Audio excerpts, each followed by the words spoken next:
అమ్మ ఇప్పుడు మనం అరుణాచలం గనక ఫస్ట్ టైం వెళ్ళామనుకో, అంటే మీకు 50 సార్లు వెళ్ళిన అనుభవం మాకు ఫస్ట్ టైమే రావాలి అంటే గనక అసలు ఏ విధంగా దర్శించుకోవాలి దేవుడిని? ఒక శివాలయానికి వెళ్తే మీరు శివుణ్ణి ఎలా దర్శనం చేస్తారో అలాగే దర్శనం చేయాలి. అరుణాచలం మొత్తం, అరుణాచలమే శివుడు, ఆ కొండే శివుడు మీకు. అంటే మీరు ఎటు నుంచి ఎటు వెళ్ళి చూస్తున్నా కూడా మీకు ఆ కొండ కనిపిస్తూనే ఉంటుంది. అంటే శివుడు కనిపిస్తూనే ఉన్నాడు మీకు. అందుకని ఒక శివాలయానికి మీరు వెళ్ళినప్పుడు ఏ ఏ రూల్స్ పాటిస్తారో ఆ రూల్స్ అరుణాచలంలో పాటించాలి. సరే, మీరు ఇక్కడ ఉన్నది ఎక్స్ట్రా ఏంటి అంటే అరుణాచలంలో అష్టదిక్పాలకుల లింగాలు ఉన్నాయి. దక్షిణామూర్తి ఉన్నాడు, సరే వినాయకుడు, నందీశ్వరుడు, వీళ్ళందరినీ అపిత కుచలాంబ, ఈయన పార్వతీదేవి. ఆ అమ్మవారిని దర్శనం చేసుకుంటే అపిత కుచలాంబ అంటే అమ్మ స్తన్యం ఇస్తున్న అమ్మ ఆవిడ మనకి ఒక రకంగా. అందుకని పాలు అపిత అంటే తాగని, పాలు తాగని. కుచలాంబ, కుచలం అంటే చెస్ట్. అలాంటి అమ్మ ఆవిడ. అంటే మనం అందరం కూడా ఆవిడ పిల్లలమే అక్కడ. అలాంటి అమ్మని మనం దర్శనం చేస్తున్నాము కనుక, దర్శనం చేస్తూ అయ్యవారి చుట్టూ తిరుగుతున్నాం కనుక ఎంత జాగ్రత్తగా ఉండాలి అంటే మన థాట్స్ అన్నింటినీ జాగ్రత్తగా పెట్టుకోవాలి. చెప్పాను కదా, ఎలా అయినా వెళ్ళండి. వెళ్ళిన తర్వాత అక్కడికి వెళ్ళేదాకా మైలతో ఉన్నాం మనం, వెళ్ళొచ్చాక శుద్ధ అవుతున్నాం మనం. ఈ ఫీల్ అయితే గుర్తుపెట్టుకోండి ఎప్పుడు కూడా. ఆ గుడికి వెళ్ళిన తర్వాత మనం శుద్ధి అయ్యి బయటకు వస్తున్నాం మనం. అరుణాచలం వెళ్ళకముందు లైఫ్, అరుణాచలం వెళ్ళిన తర్వాత లైఫ్. అంటే అంత శుద్ధిగా మనం బయటికి రావాలి అంటే మన థాట్స్ ఎంత బాగుండాలి కదా. ఆ థాట్స్ ఎలా బాగుపడతాయి అంటే అష్టదిక్పాలకుల దర్శనాలు. మొట్టమొదట దక్షిణామూర్తి అంటే అష్టదిక్పాలకుడు కాదు, దక్షిణామూర్తి దర్శనం చేస్తాం. దక్షిణామూర్తి అంటే గురువు దర్శనం. దైవ దర్శనం చేసే ముందు గురువుని దర్శనం చేస్తున్నాం. ఎలాంటి గురువు అంటేట ఆయన యంగ్స్టర్ అట, ఓల్డ్ వాళ్ళందరికీ చెప్తూ ఉంటాట విద్య ఆయన. దక్షిణామూర్తి అంటే కూడా డౌట్లు ఆటోమేటిక్గా పోతాయి అడగండి. దక్షిణామూర్తి అంటేనే అర్థం అది. దక్షిణామూర్తి అంటే మన శిరస్సే మనకి, అంటే మన మైండ్, అదే దక్షిణామూర్తి మనకి. కరెక్ట్గా నువ్వు ఏ వేలోకి వెళ్ళాలి అనేది నీకు తెలియకుండా లేదు. నువ్వు తప్పు చేస్తే నీకు తెలుసు, నువ్వు అబద్ధం చెప్తే నీకు తెలుసు, నువ్వు మోసం చేస్తే నీకు తెలుసు. నువ్వు తెలిసే తప్పు చేస్తున్నావు కదా. ఎందుకని అంటే అధిగమిస్తున్నావు, మాయని అధిగమిస్తున్నావు కనుక. అది దక్షిణామూర్తి చిన్నవాడుగా ఉండి మనకు చెప్తూ ఉంటాడట. ఆయన చాలా చిన్నవాడు.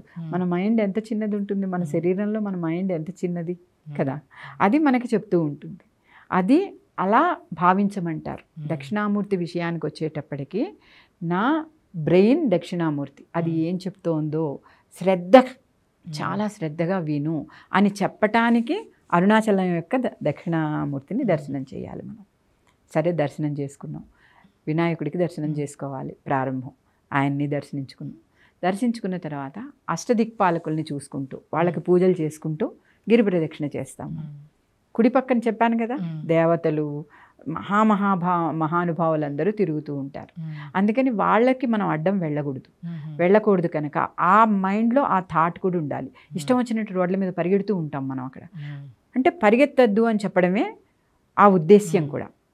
లెఫ్ట్ సైడ్ తిరుగుతూ ఉంటాం. ఈ లెఫ్ట్ సైడ్ అంతా నీకు ఒక దారి చూపిస్తూ ఉంటారు. ఫస్ట్ ఇంద్రలింగం అనుకుంది. ఇంద్రుడు అంటే ఎవరు? రాజు, దేవతలకే రాజు ఆయన కదా. ఆ దేవతల రాజుని ముందు దండం పెట్టుకుంటున్నాం. ఎందుకని? దేవతలకి రాజు, ఒక దేవతను చూడ్డానికి వెళ్తున్నాం కనుక మనం ఆ రాజుకి దండం పెట్టుకుని అక్కడ వాళ్ళు మన ఆశీర్వదిస్తారు. నీళ్లు జల్లడము, హారతి ఇస్తే హారతి చూడడము. చెప్పాను కదా 10 రూపాయలు కట్ట పట్టుకోండి అని. ఆ 10 రూపాయలు కట్ట ఒకటి 10 రూపాయల నోటు తీసి ఆ గుడిలో వేసి దండం పెట్టుకుని, మేము చేసే పనిని శ్రద్ధగా మాకు ఏర్పాటు చేయను ఆయన అని అనుకుని ముందుకెళ్తాం. నువ్వు యమ లింగానికి దండం పెట్టుకుని ఏదైనా పడిపోయో, లేకపోతే నీకు ఏదైనా దెబ్బలు తగిలో, నీకు ఏదైనా బాధలు వచ్చో, నువ్వు ఆ యమలింగానికి దండం పెట్టుకుంటే అవన్నీ చక్కగా మానిపోతాయి.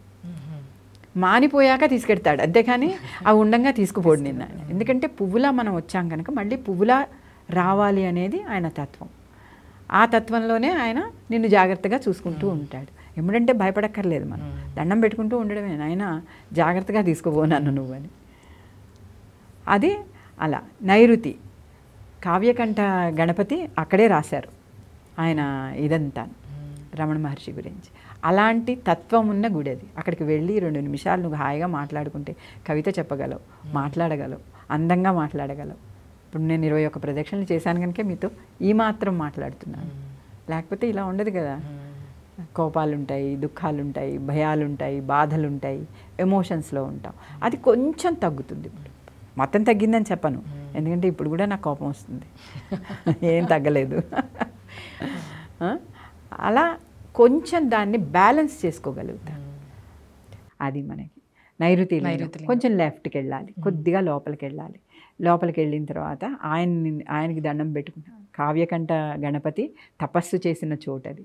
అలాంటి మహానుభావుడు బయటకు వచ్చిన చోటు ముందు ఒక్కొక్క మహానుభావుడు దర్శనాలు చేసుకున్నారు ఈ చోటు అని చెప్తుంటే, మామూలుగా మనం చిన్న విషయం చెప్తాను నేను. మనం చాగంటి కోటేశ్వరరావు గారితోటో, లేకపోతే మన షణ్ముఖ శర్మ గారితోటో, ఇంకొక గురువులు ఉంటారు కదా, ఈ గురువులతో మనం కాశీయాత్ర వెళ్తే ఎంత ఆనందపడతాం కదా. అసలు స్కూల్లో చదివేటప్పుడు మన టీచర్ మనని ఎక్స్కర్షన్కి తీసుకెళ్తే టీచర్ పక్క సీటు దొరికితే ఆ ఆనందం ఎవరికి చెప్పక్కర్లేదు కదా. అలాంటిది కావ్యకంఠ గణపతి తిరిగారు ఈ చోట్లోను. తర్వాత మహామహా వాళ్ళు అరుణాచలం వెళ్ళారు. ఎవరెవరు మీకు యోగానంద వీళ్ళందరూ కూడా అవన్నీ చూసి ఉన్నారు. అలాంటి చోటికి మనం వెళ్తున్నాం అన్నప్పుడు ఆ పవిత్రత చాలు కదా. ముందు మనం అక్కడ ఆ దేవుడికి దండం పెట్టుకుని మనం ప్రతిదీ రిటర్న్ గిఫ్ట్ ఆలోచిస్తాం. ఎవ్రీ జగాలో ఇప్పుడు కొబ్బరికాయ కొడితే ఆ కొబ్బరికాయలో సగం కొబ్బరికాయ నాకు రావాలి, అరటిపళ్ళు ఇస్తే 2 అరటిపళ్ళల్లో 1 అరటిపండు రావాలి అని మన మనిషి నేచర్, అది హ్యూమన్ మెంటాలిటీ. అలా మనం ఆలోచించే చోట్లలో అరుణాచలంలో కూడా మనం ఆలోచిస్తాం, ఏంటి నాకేంటి, ఇక్కడికి వెళ్ళాను అరుణాచలం ప్రదక్షిణ చేశాను నాకేంటి అని అనుకుంటాం కదా. జీవితమే మారిపోతుందిట అరుణాచలం వెళ్తే. పాజిటివ్ థాట్స్ అంటే మారని వాళ్ళు చాలామంది ఉన్నారు అని నన్ను అంటూ ఉంటారు. నువ్వే మారలేదు ఇంకెవరు మారతారని మా అమ్మాయి అంటారు. నేను అనుకుంటా అనమాట, నిజం అంటే నాలో మార్పు నువ్వు చూసే మార్పు కాదు, నాలో నేను చూసే మార్పు నిజంగా కూడా. ఆ కొండే వరుణలింగం గురించి అమ్మా. వరుణలింగం, వరుణుడు లేకపోతే మీకు ప్రపంచమే లేదు కదా. అవును, మనకి తెలిసిన థాట్ అది. అలాంటిది మీరు వరుణలింగం దగ్గరికి వెళ్ళేటప్పుడు ఏ థాట్తో వెళ్ళాలి? సస్యశ్యామలంగా ఉంచవయ్యా మమ్మల్ని. సస్యశ్యామలము అని అంటే ఒక పొలంలో పండే పంటే కాదు కదా. మన శరీరాన్నే ఒక పొలం కింద మార్చుకుంటే ఆ పంట ఎంతమందికి అన్నం పెడుతుంది అంటే, నన్ను నేను సస్యశ్యామలంగా ఉంచుకుంటే, ఆ ఉంచుకోవడం అనే ఆలోచనకి, ఆ సస్యశ్యామలంగా నేను ఉండాలి అనే ఆ ఆలోచన వరుణలింగం ఇస్తుంది మనకి. అక్కడ కూర్చుని ఒక్క క్షణం, నాయనా నువ్వు లేకపోతే ప్రపంచం సస్యశ్యామలంగా ఉండదు, ఆ ప్రపంచంలో నేను ఒక పార్ట్, అందుకని నన్ను సస్యశ్యామలంగా ఉంచు. ఎంతమంది వచ్చినా నేను అన్నం పెట్టాలి, ఎంతమంది వచ్చినా నా దగ్గరికి చిరునవ్వుతో వెళ్ళాలి, ఎంతమంది వచ్చినా నేను సస్యశ్యామలం అంటే మీకు తెలుసు, పచ్చటి నేల కదా. ఆ పచ్చటి ప్రకృతిలో నేను ఉండాలి అని అనుకున్నప్పుడు వరుణదేవుడికి నేను మొక్కాల్సిందే, ప్రతి క్షణం నేను మొక్కాల్సిందే. అలా మొక్కుకున్నాను. వాయులింగం గురించి చెప్పుకుందామమ్మా మనం. వాయువు అంటే గాలి. మరి గాలి లేని చోట ఎక్కడుంది నీకు? అసలు నువ్వు ఉన్నావు అంటే గాలే కదా. నువ్వు పీల్చుకుంటున్నది గాలి, నువ్వు విడిచిపెడుతున్నది గాలి. గాలి లేకపోతే నువ్వు లేవు అసలు కదా. ఆ గాలే అక్కడ ఉన్నాడు. ఆయనకి వెళ్ళి అదే చెప్పడమే, నా గాలిని, నా ఊపిరిని చల్లగా చూడు నాయన, మంచిగా చూడు అని. మనకి ఒక యాత్ర చేసేటప్పుడు ఫస్ట్ మన థాట్స్లో అది ఏంటో ముందు తెలుసు. ఇప్పుడు వాయువు అంటే అర్థం ఏంటి, ఆ వాయువుని నువ్వు ఎలా ఎలా అనుభవిస్తున్నావు, ఏమేమి ద్వారా వాయువుతో నువ్వు దగ్గరగా ఉంటున్నావు. వాయువులో లేని చోటే లేదని నీకు తెలుసు, ఈ ప్రపంచంలో వాయువు లేని చోటు లేదు. దాన్ని సవ్యంగా నాతో బిహేవ్ చేసేలాగా నా బిహేవియర్ మార్చు. ఆ వాయువుని నేను కల్మషం లేకుండా, కలుషితం చెయ్యకుండా నేను ఉండేటట్టుగా నన్ను ఆ స్థితికి నన్ను తీసుకెళ్ళు. అంటే నా ఊపిరిని నేను సరిగ్గా పీల్చుకోవాలి. నేను విడిచిన ఊపిరి వల్ల నీకు హామ్ జరగకూడదు, ఎదుటి వాళ్ళకు కూడా. అంటే పొల్యూటెడ్ గాలి నేను విడిచిపెడితే పక్క వాళ్ళకి హామ్ జరుగుతుంది. అలాంటి స్థితిలో నన్ను పంపకు, ఒక పాజిటివ్నెస్తో నన్ను ఉంచు. మనకి వేదాలు ఉపనిషత్తులు ఏం చెప్పాయో ఈరోజు చాలామంది చెప్తున్నారు. కానీ నిజమైన స్థితి ఏంటి, వాస్తవ రూపం ఏంటి, అసలు గాలికి వాస్తవ రూపం ఏంటి? ప్రాణం, ఊపిరి కదా. ఆ ప్రాణం సవ్యంగా ఉండడానికి అక్కడ ఆ వాయువు అనే ఆ స్థితి లింగంగా అక్కడ కూర్చోబెట్టాడు మనకి. వరుణుడు తన అస్తిత్వాన్ని లింగంగా పెట్టాడు అక్కడ. అలాంటి చోట్లోకి మనం వెళ్తున్నాం.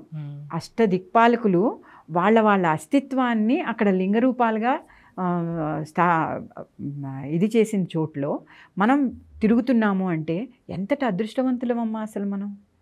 ఇంకెక్కడా నువ్వు చూడలేవు కదా అలాంటివి. శక్తి శక్తి శక్తి అని చెప్పుకుంటాం మనం. శక్తి అంటే అర్థం ఏంటి? శక్తి అంటే మీకు అందరూ ఒక రూపం కావాలి కదా. ఆ రూపం నువ్వే. ఇప్పుడు నువ్వు నాకు అమ్మవారివే. ఒక ఎనర్జీతో నువ్వు నాకు కనిపిస్తున్నావు. ఊపిరి తీసుకుంటున్నావు, విడిచిపెడుతున్నావు. నేను ఊపిరి తీసుకుంటున్నాను, విడిచిపెడుతున్నాను. ఈ స్థితిలో మన ఇద్దరం ఒక చోట ఉండి మన ఎనర్జీస్ అన్నీ ఇక్కడ ఉన్నాయి. అతనిది ఉంది, అతనిది ఉంది, ఇంతమందిది ఉంది మనకి. ఈ ఎనర్జీని పట్టుగా ఉంచుకోవటానికి వాయువు చాలా తోడవుతాడు మనకి. ఆయన లేకపోతే మనం లేము. అలాంటి లింగానికి ఎలా దండం పెట్టాలి? ఇలా అనేసుకుని వచ్చేస్తే ఎట్లా కదా. అందరూ పెడుతున్నారు, వాయువుకి ఇలా అనేస్తున్నారు. ఆ వాయువు అంటే ఏంటో తెలియదు మనకి అసలు. అంటే నేను అక్కడ కూర్చుని నా వాయువుని, అంటే నా ప్రాణాయామాన్ని ఒకసారి పరిశీలించుకోవాలి. నాయన సరిగ్గా ఉందా, నేను సరిగ్గా ప్రాణాయామం చేస్తున్నానా, నా యానం సరిగ్గానే ఉందా అని ఆయన అడగాలి, క్వశ్చన్ చేయాలి మనం. సార్ కుబేరలింగం అంటే మీకు తెలుసు కదా, అది చాలా సంపద వస్తుంది అక్కడికి వెళ్తే. ఎలాంటి సంపద వస్తుంది అంటే అందరూ సంపద అనగానే డబ్బు అనుకుంటారు. జ్ఞాన సంపద వస్తుంది.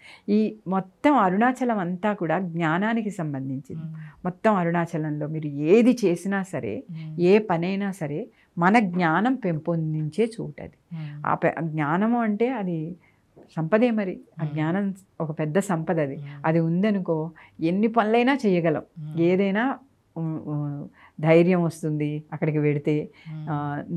నా దృష్టిలో అయితే ఎవరైనా ఏమన్నా అంటారేమో ఇలాంటివి ఏమీ నాకు అనిపించవు అసలు. నాకు వాటన్నింటికి నేను చాలా దూరం. నచ్చని చోటు ఉందంటే దూరం నేనే జరిగిపోతాను. అలాగే ఇంకొక నమ్మకం ఏంటంటే అక్కడ ఎంతోమంది మహానుభావులు వచ్చిన చోటు అది.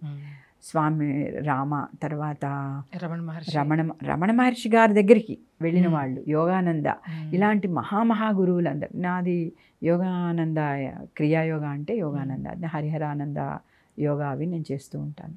అందుకని నాకు ఏమనిపిస్తుంది అంటే ఒక మహానుభావులు ఉంటేనే చాలా పరమ పవిత్రం. ఒక గురువు ఉన్న ఆశ్రమానికి వెళ్తేనే చాలా పరమ పవిత్రము, పాజిటివ్ ఎనర్జీ.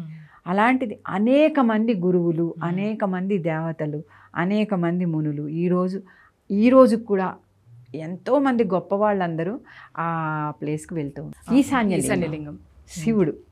ఈశాన్యుడు అంటే శివుడు. ఎందుకమ్మా అలా ఈశాన్యుడు అంటే శివుడు? ఈశాన్యము అంటే ఖాళీగా ఉంచండి అంటారు. ఇంట్లో ఆ జగాని ఖాళీగా ఉంచమంటారు. ఈశాన్యలింగం ఖాళీగా ఉండాలి అంటే నిర్గుణుడు, నిరాకారుడు శివుడు. ఆ నిర్గుణ నిరాకారత్వాన్ని ఈశాన్యంగా చూపిస్తారు అనేది నా థాట్.